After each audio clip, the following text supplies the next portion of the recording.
On this episode of Media Rebel Unplugged. Correct. And I bring that up in the book is that you do have these mentorship moments where it's just a moment. You just use the exits because I think they're so important. I think that whatever the reason is that you have to part ways with someone, either they're not doing their job or you've run out of money or whatever the reason is, it doesn't matter. You're going to run into these people again. So one of the things that I challenged my readers in the book was to just really think about it, who their mentors are. Welcome back to Media Rebel Unplugged. Today we're talking about mentorship in a way most people never think about it. Not as a program or a big formal thing, but as small daily moments that can completely shift how we lead, grow, and show up at work.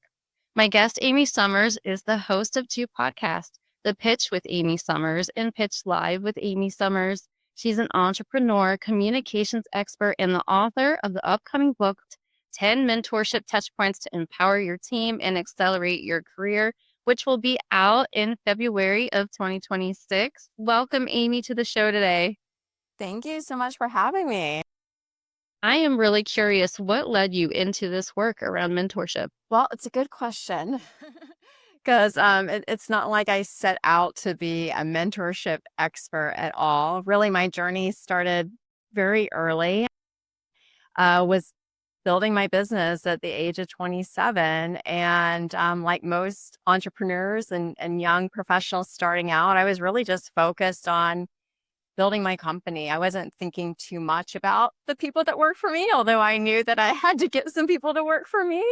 Yeah. And the book Lift, the idea of it came to me a few years ago when I was celebrating my 20th anniversary for my PR agency, Pitch Publicity. And I was reflecting on all of these things. And the book is really kind of a behind the scenes on how I successfully built a company with people. And as I'm getting closer to the end of my career journey, what the epiphany has been is that, it really, the product doesn't matter, the service doesn't matter, the people matter. And if you have good people working for you, you will be a success. But you have to really develop them and help them along the way. And that's something that I learned through my career journey that I felt like I needed to share. I love hearing the real beginnings because it shows that mentorship usually grows out of those lived experiences. And as an entrepreneur myself, it can be really hard to find good people to put on your team. And I feel like, some of those people can be developed and they can be mentored. And there are others that just aren't a really good fit for your team. What was your experience like? Both. I mean, definitely both. I address both in the book. I mean, the book is very transparent. I wanted everyone to see what my failures were and also what worked, because I kept imagining I was just writing this book for somebody that might want to start their own business, because I get a lot of questions like that, like, how have you been able to have a business for 20 plus years? And it's things that we don't really talk about, right?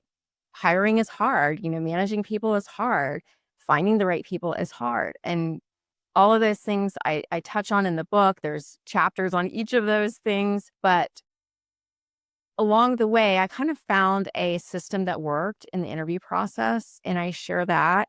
I found different things that worked as you're developing someone, because let's face it, I mean, most people don't come to you and say, I want a mentor. I mean, some people do nowadays, but most people aren't really seeking that by name, although they're seeking the benefits that mentorship provide, which is development and all those other things. So as a leader, we need to be aware of that. And we need to offer that just daily in everything that we do, rather than make mentorship a separate program over here or a special thing over here that you have to sign up for. It should just be part of your daily routine as a leader as you're developing your own people.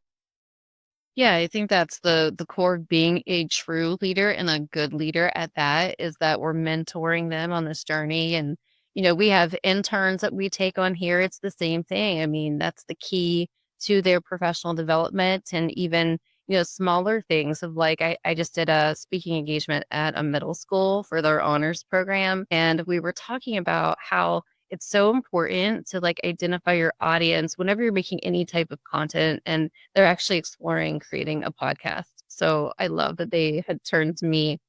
I felt so honored. And my aunt, she's so sweet. She was like, "Do you have any idea what you just did with like just that one like conversation with everybody there? You could have changed their lives. It could have created a whole new career for these children." And so it is those like little moments of mentoring that we don't even realize that we're being a mentor at. Your aunt is so correct. And I bring that up in the book is that you do have these mentorship moments where it's just a moment. You speaking at the middle school, group, you don't know. I mean, years from now, you may have inspired some student on a path just because you were there and you showed up and you showed interest.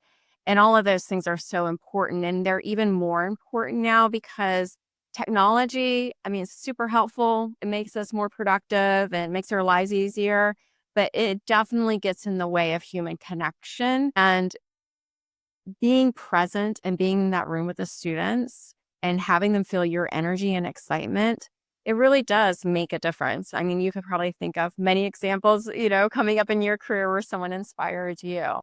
Oh, yeah, absolutely. It's actually really funny. My story was I had news station came to our school when I was a little girl. And there was this woman that I was like, wow, she's so tall and so pretty. It's really funny because she's actually shorter than me now. Like I'm still connected with her. And I ended up working for that news station. So talk about a full circle moment. So you're absolutely right. I mean, and I didn't actually think about that, and again, I'll go back to I think we mentor people without even realizing it a lot of the time. And when my aunt brought that up, I was like, well, that's a lot of pressure. Wow. Next time I go speak to a group of kids, I'm really going to be thinking, so differently. Cause now, of course, the school was like, hey, we also have this marketing and advertising program we want you to do. And it kind of tailspins, as you start to mentor people, that other opportunities open themselves up.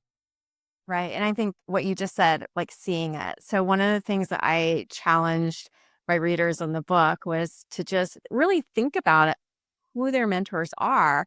Because a lot of times you ask somebody who's your mentor. I know from myself, I would immediately tell people, I don't have any mentors. Like I've done everything on my own. I'm like individually like plowing away. But I mean, when I really think about it, it's not true. Because when you really think about it, there are people in your life, it could be a family member, even. It doesn't have to be business related. It could be a podcast that you're watching. It could be anything that inspires you. And what you also said is true. I mean, I address this in the book as well. I mean, we are always being watched. We're always being watched. And we're always mentoring, whether you want to be a mentor or not. You're either modeling good behavior, good communication, or you're modeling bad behavior and bad communication. And somebody out there is going to emulate that. And so I really want people to think about the choices that they're making, since we are so much more public these days than it used to be decades ago. It wasn't like this, but now, I mean, every thought, every, congratulations, or if you want to tell someone they're doing something wrong, we do it publicly on social media. And these are all examples of how we are modeling to others how to be in the world. Yeah, I love how you just mentioned the bad experiences that we can have too, like those bad leaders. I think you refer to it as bad boss syndrome, right? I love that. I have had some, and I know everybody has had some bad bosses. I've had some really bad bosses, and they taught me what not to be, and I think it's important that we take those lessons as we see that because a lot of people can be very negative about, oh, well, I had this bad boss and it woe is me and the kind of victim mentality instead of, well, what did you learn from it? And how did that make you better? Yeah, and I'm glad you brought that up because at the start you asked me about my experience and what propelled me to be focused on mentorship, and that was exactly it. So I had a boss that I actually loved. I mean, we worked great together, but something happened towards the end of our time together, and it was very abrupt and it did not end well. I got fired and she really didn't handle it well. And it was unfortunate because I really trusted her and I saw her as a mentor, but at the end it just got ruined. And I think that happens a lot of times when we're, you know, getting rid of people or, we're changing teams or whatever happens. It just gets mechanical at the end. And that's sort of what happened with her. But it felt horrible for me. I mean, I was 26 at the time. I was super upset about it. But it told me, okay, I'm never going to treat anybody like that on my team when I build a company. And so that was the start of it, was we have to break this. And I think it's so hard to break away from what you know, because what you know and how you're treated is what you know. And a lot of times it's what you emulate. But you have to really recognize this doesn't feel good. It doesn't make me feel good. How can I do it differently? And it's hard. It's so much easier to mimic somebody. And that's what we have to stop. We have to stop mimicking bad leadership. Yeah. And that was, from the sound of it, what started your leadership journey. How ironic that to see that ending become your beginning. And I think a lot of times we have to sit with our feelings and differentiate between the feelings and business, which can be a really hard thing to do, to kind of separate the two. But also at the same time, there needs to be empathy in that. And it sounds like when you mentioned the mechanical part of it, that she was just uncertain, "Well, which part do I give into? Like, that's a personal, and then there's the business side, and knowing how to walk kind of that line and handle things from a human level, because that's what we are. We're humans, and we aren't just AI robots." I have a chapter in the book, Lift, that's called Healthy Exits, because I think they're so important. I think that whatever the reason is that you have to part ways with someone, either they're not doing their job or you've run out of money or whatever the reason is, it doesn't matter. You're going to run into these people again.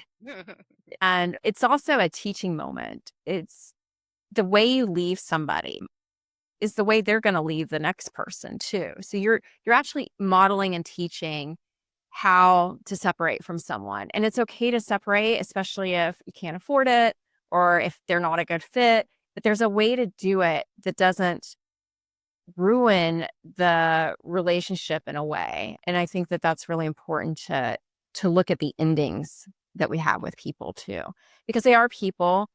And what you just said earlier about we're always told to keep the personal separate from the business and it's just business. While that may be true and business, is business, we're still working with a human commodity. And so we're just people. And so we need to treat people with dignity and respect on the way out. Yeah, absolutely. And like you said, we're going to encounter them again. The world is a lot smaller than we realize.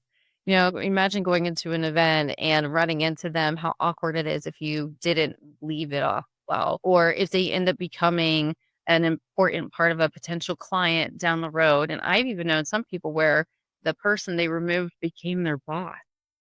Well, yes.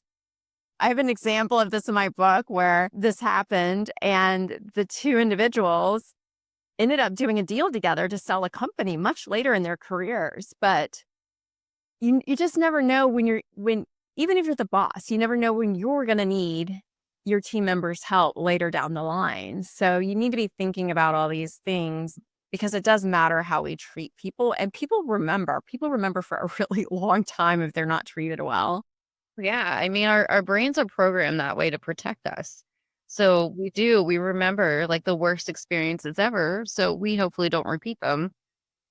And I love how like these companies I work with, so I come from big corporate America before I had launched out on my own.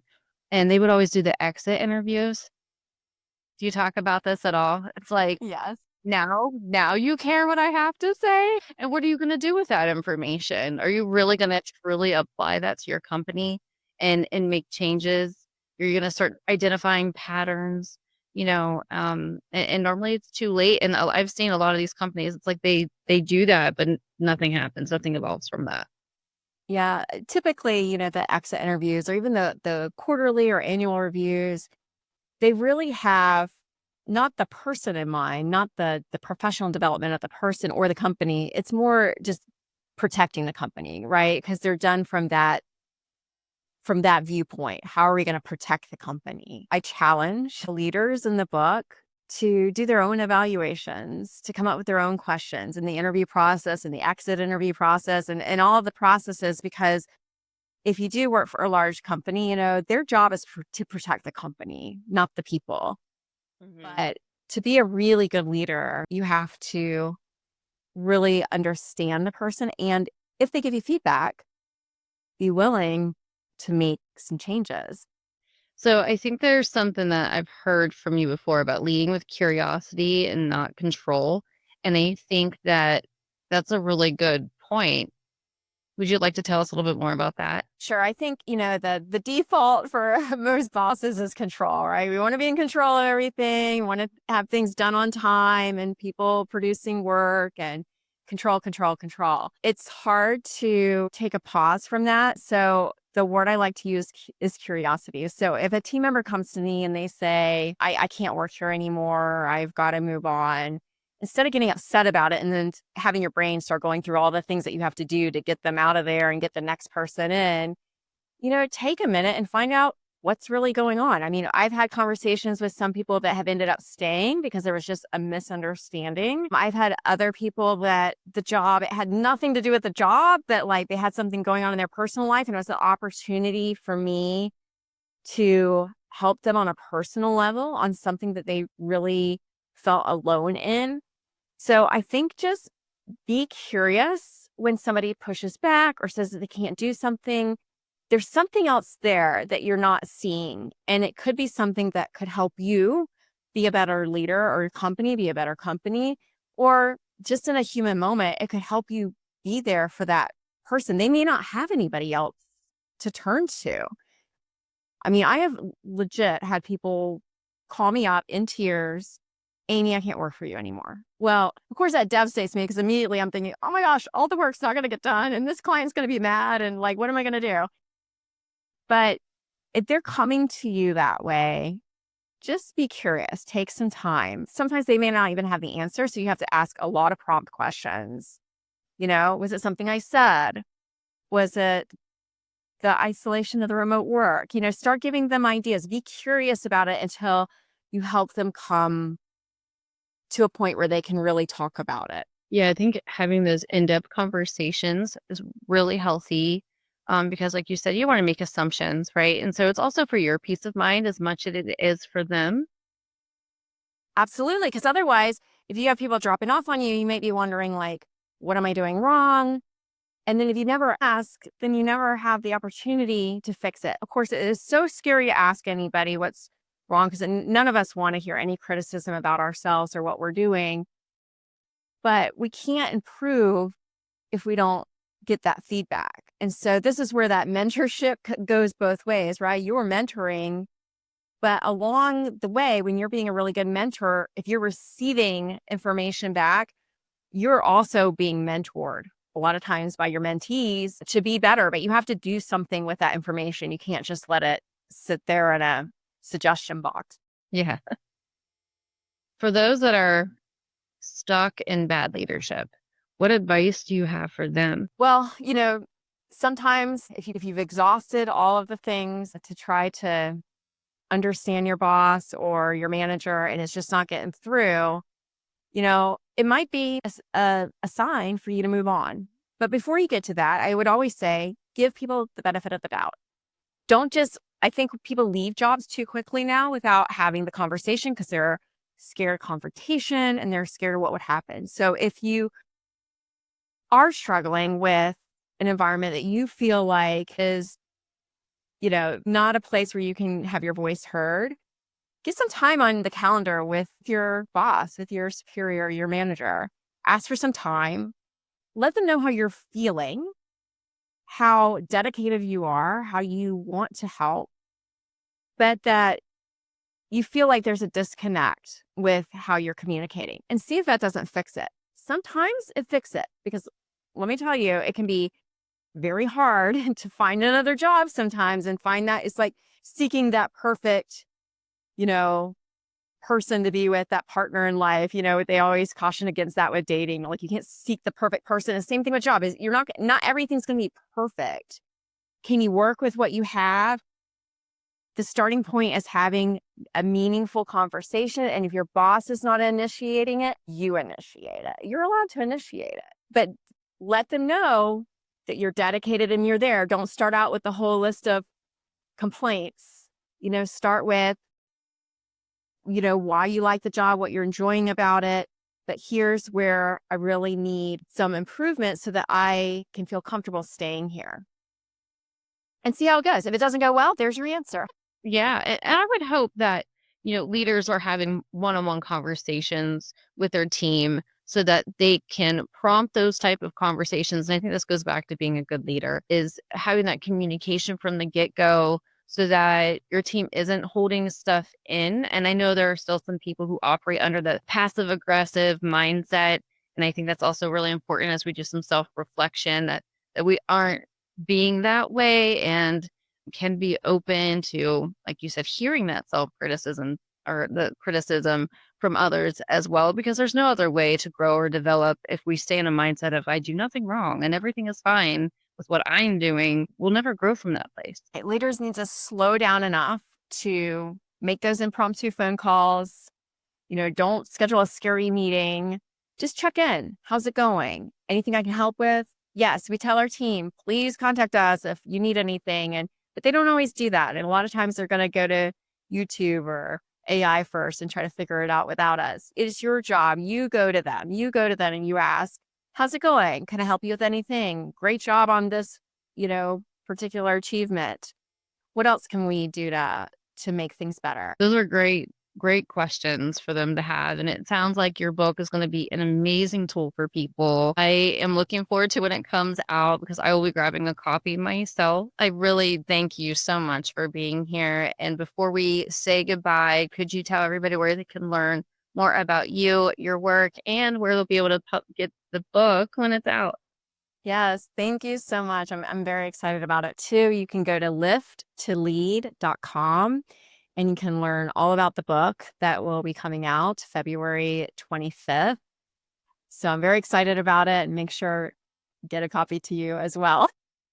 Thank you. I can't wait. We will also have a link in our notes section for everybody that wants to learn more about you and your book and your social channels so they can follow along with you along your journey. And we wish you the absolute best of luck in everything you're doing. Keep doing the amazing work that you're doing because it's definitely something that is very needed in the space, especially for women. And so thank you everybody for listening in today. If you're enjoying these conversations like the one that Amy and I had today, please make sure to follow or subscribe so you don't miss our next episode. And I'll see you next time. Thank you.